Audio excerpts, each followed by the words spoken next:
दोस्तों welcome back to my channel. अगर आपने अभी तक मेरे चैनल को सब्सक्राइब नहीं किया है तो जल्दी से मेरे चैनल को सब्सक्राइब कर दे। एपिसोड 7 की शुरुआत में जोंगजिया ननबिंग वापस आ जाती है। मिस्टर यांग जोंगजिया से कहते हैं कि मैंने फनूरल के सारे इंतजाम कर दिए हैं। जोंगजिया मिस्टर यांग से पूछती है कि मेरी मॉम कहाँ पर है, तो मिस्टर यांग कहते हैं कि तुम्हारी मॉम मिस्टर ही के साथ है। जोंगजिया कहती है कि पहले मैं फनूरल हॉल को जाकर देख लेती हूँ। ये कहकर जोंगजिया यहाँ से चली जाती है। चनमेदोंग अपना काम कर रहा होता है। जोंगजिया की मॉम चनमेदोंग के साथ होती है। चनमेदोंग जोंगजिया की मॉम को इनकी फैमिली फोटोज देता है। पिक्चर्स को देखकर जोंगजिया की मॉम कहती है कि मेरे हस्बैंड डिटेल्स को बहुत अहमियत देते थे, तो तुम अच्छे से उनके टेक केयर करना। चनमेदोंग कहता है क्या फिक्र नहीं करे। अब जोंगजिया फनूरल हॉल में होती है। इतने में यहाँ पर यान और हीना भी आ जाते हैं। हीना रोते हुए जोंगजिया से कहती है कि मैंने भी अपने डैड को खो दिया है। हीना जोंगजिया को हक करते हुए रोने लगती है। जोंगजिया मिस्टर यांग से कहती है कि हम तीनों ने जो काम करना है आप उसके बारे में हमें बता दें। मिस्टर यांग कहते हैं कि हमारे ट्रेडिशन के मुताबिक बेटे को अपने डैड की डेथ का नोटिस इशू करना होता है। जोंगजिया कहती है कि यान ये काम करेगा। यान ये सुनकर कहने लगता है कि मैं मिस्टर ही का बायोलॉजिकल बेटा नहीं हूँ, इसलिए मुझे नहीं लगता कि मैं इस काम को करने के लिए सूटेबल हूँ। जोंगजिया उसको मारते हुए कहती है कि क्या तुम भूल गए हो कि मिस्टर ही ने हमें कैसे ट्रीट किया है। अगर तुम ये काम करोगे तो मिस्टर ही को बुरा नहीं लगेगा। जब सब लोग यहाँ से चले जाते हैं तो जोंगजिया इन दोनों को गले लगाकर रोने लगती है। जोंगजिया को मिस्टर ही की बहुत याद आ रही होती है। चनमेदोंग की नजर जोंगजिया पर पड़ती है तो जोंगजिया भी यहाँ पर खड़ी होकर रो रही होती है। हीना और यान फनूरल हॉल आकर सो गए होते हैं। जोंगजिया अपने बैग से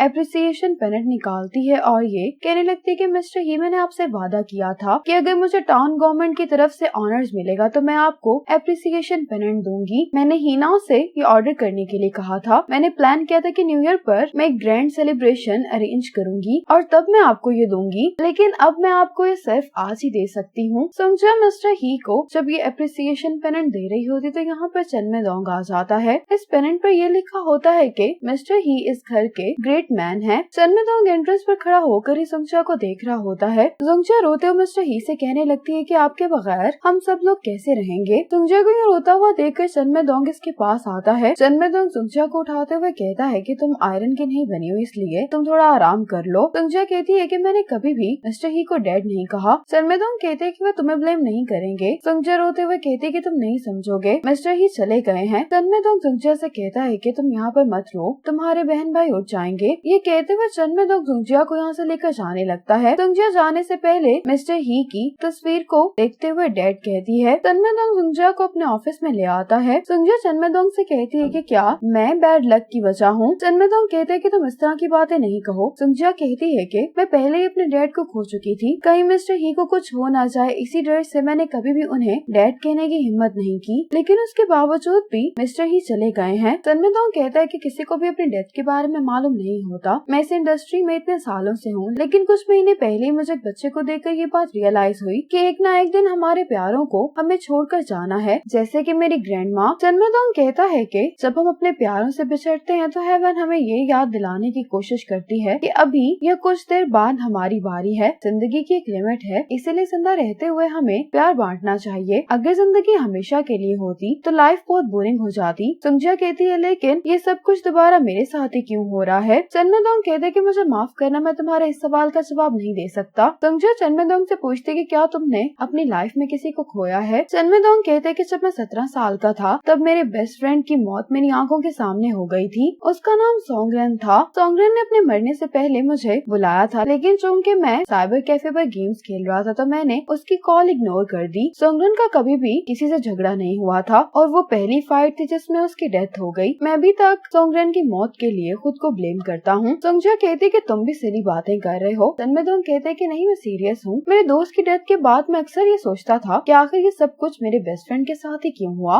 और आखिर मुझे वो सब कुछ क्यों देखना पड़ा। अगर लोगों को एक दिन मर ही जाना है तो फिर जिंदा रहने का क्या मकसद है। जोंगजिया कहती है कि क्या अब तुम्हारे पास इस सवाल का जवाब है। चनमेदोंग कहता है कि किसी ने मुझे इस सवाल का जवाब दिया था। जब चनमेदोंग के दोस्त को हॉस्पिटल लाया जा रहा होता है तो चनमेदोंग अपने दोस्त को जबरदस्ती देखने की कोशिश कर रहा होता है। यहाँ पर एक आदमी आता है जो कि चनमेदोंग को ऐसा करने से रोकता है। ये आदमी फनूरल मेकअप आर्टिस्ट होता है। ये चनमेदोंग के पास आता है और देखता है कि इसके जूते बहुत गंदे हो गए हैं, तो ये चनमेदोंग के जूते धोने लगता है। इसके जूते धोने के बाद ये आदमी चनमेदोंग के पाँव धोने लगता है। कहता है कि तुम्हारे पाँव भी तुम्हारी तरह साफ हैं। ये सुनकर चनमेदोंग रोने लगता है। जोंगजिया कहती है कि जिन लोगों को जाना होता है हम उनको रोक नहीं सकते। चनमेदोंग कहता है कि हाँ, सुंगजा कहती है कि तुमने फनूरन इंडस्ट्री में आने का फैसला उस आदमी की वजह से किया था। चनमेदोंग कहता है कि हाँ। सुंगजा कहती है कि क्या वो तुम्हारे मास्टर हैं? चनमेदोंग कहता है कि मैंने अपने काम को बहुत सारे एक्सपर्ट से सीखा है, लेकिन फिर भी वही मेरे मास्टर हैं। अब चनमेदोंग खुशी खुशी अपने मास्टर के पास जाता है और अपने काम का सर्टिफिकेट अपने मास्टर को दिखाता है। ये देखकर चनमेदोंग के मास्टर को बहुत खुशी होती है। सुंगजा कहती है कि अब तो तुम्हारे मास्टर रिटायर हो गए होंगे। चनमेदोंग कहता है कि उनकी भी डेथ हो गई है। मेरे मास्टर की आदतें बुरी थी, इसलिए कोई भी उनकी टेक केयर करने के लिए पास नहीं होता था। मुझे भी वो वीकेंड्स पर ही बुलाया करते थे। एक वीकेंड पर उन्होंने मुझसे वादा किया कि जब मैं न्यू ईयर के दौरान नैनबिंग वापस आऊंगा तो मुझे उनको हाइकिंग के लिए लेकर जाना होगा। उससे अगले रोज ही उनकी डेथ हो गई। चनमेदोंग कहते हैं कि जब मैं 17 साल का था तब मेरे मास्टर ने सोंगरेन के आखिरी रिचुअल्स परफॉर्म किए थे और 27 साल की उम्र में मैंने नैनबिंग के लिए बीजिंग को छोड़ दिया और अपने मास्टर के आखिरी रिचुअल्स मैंने परफॉर्म किए थे। चनमेदोंग सुंगजा से कहते हैं कि मैं जानता हूँ कि तुम सफर करी हो, लेकिन आहिस्ता आहिस्ता तुम्हारा ये दुख कम हो जाएगा। सुंगजा कहती है कि तुम्हारी तरह। चनमेदोंग कहते हैं कि हाँ, मेरे साथ। ये कहते हुए चनमेदोंग सुंगजा के आंसू साफ करता है। इसी मोमेंट पर एपिसोड 7 खत्म हो जाती है।